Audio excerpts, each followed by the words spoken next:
ខេត្តទាំង5ដែលមានបងប្អូនប្រជាពលរដ្ឋចូលរួមមកលេងសង្គ្រាមច្រើនជាងគេក្នុងប្រទេសកម្ពុជាយើងគឺមានចំណាត់ថ្នាក់លេខ5គឺបានទៅលើខេត្តបាត់ដំបងដែលមានប្រជាពលរដ្ឋចូលរួមលេងសង្គ្រាមសរុបចំនួន1,741,795 នាក់ចំណាត់ថ្នាក់លេខ4បានទៅលើខេត្តព្រៃវែងដែលមានបងប្អូនចូលរួមលេងចំនួន2,394,343 នាក់ហើយខ្ញុំបាទក៏បានទៅចូលរួមច្រៀងបាននៅសង្គ្រាមខេត្តព្រៃវែងផងដែរបាទចំណាត់ថ្នាក់ទី3បានទៅលើខេត្តបាទកំពង់ចាមដែលមានបងប្អូនចូលរួមលេងបាទចំនួន2,748,228 នាក់បាទអូបាទលេខ2បាទបានទៅលើខាងខេត្តសៀមរាបបាទគឺមានបងប្អូនចូលរួមលេងចំនួនបាទទាំងជាតិទាំងអន្តរជាតិចំនួន2,752,818 នាក់បាទសៀមរាបបានលេខ2លេខ1បានទៅលើបាទក្រុងភ្នំពេញយើងនេះហើយបាទសង្គ្រាមរបស់ភ្នំនេះឯងបាទបងប្អូនចូលរួមមកលេងគឺថាកក់ទឹកកក់ដីទេម្ដងបាទចំនួន2,863,922 នាក់បាទគឺច្រើនខ្លាំងមែនតើបាទ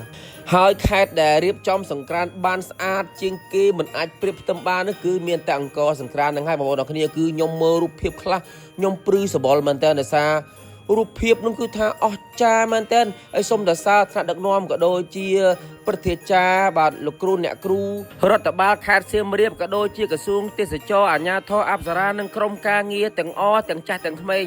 បានសហការគ្នាបាទទាំងអ្នកចំនួនមុននិងចំនួនក្រោយសហការគ្នាបង្កើតនៅគំនិតនេះឡើងឃើញថាបង្ហាញរូបភាពឲ្យភ្ញៀវជាតិនិងអន្តរជាតិបានឃើញថាអូបាទអស្ចារ្យមែនទែនបង្ហាញនៅសិល្បៈវប្បធម៌ប្រពៃណីខ្មែរសាសនាបង្ហាញនៅរូបភាពផ្សេ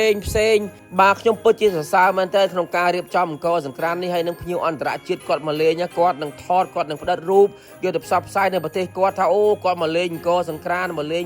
ខែចូលឆ្នាំបុណ្យចូលឆ្នាំនៅប្រទេសកម្ពុជាគឺសប្បាយខ្លាំងណាបំពេញសប្បាយបែបបំពេញតាមបណ្ដាខេត្តសប្បាយតាមបណ្ដាខេត្តហើយអង្គរសង្គ្រាមនេះគឺថាមានអ្វីមើលច្រើនមែនទែនទាំងទស្សនីយភាពទាំងសម័យទាំងបុរាណគឺថាល្អមើលហើយបាទអស្ចារ្យមែនតើអញ្ចឹងបរទេសនឹងផ្សព្វផ្សាយពីប្រទេសចោលប្រទេសយើងបាទហើយក៏សូមអរគុណដល់ថ្នាក់ដឹកនាំដែលបានរៀបចំអង្គរសង្គ្រាមនេះហើយគឺជាអ្នកផ្ដួចផ្ដើមដំបូងគេរហូតដល់មានសង្គ្រាមតាមបណ្ដាខេត្តផ្សេងធ្វើឲ្យប្រជាពលរដ្ឋទូទាំងប្រទេសបានសប្បាយជុំគ្នាមិនបាច់ចាំទៅលេងដល់អង្គរលេងត្រឹមតែបាត់ដំបងព្រៃវែងស្វាយរៀងក៏អាចលេងជុំគ្នាបានបាទហើយទាំងអស់នេះហើយគឺជាស្នាមញញឹមនៃប្រជាជនកម្ពុជាក្នុងរដូវចូលឆ្នាំអរគុណបងប្អូនអរគ្នាបាទក្នុងឱកាសឆ្នាំថ្មីនេះជូនពរបងប្អូនទាំងអស់សូមមានសុខភាពល្អរកទទួលទានមានបានធ្វើបានរីករាយសូមឲ្យសុខសុវត្ថិភាពទាំងអស់គ្នាឆ្នាំថ្មីហេង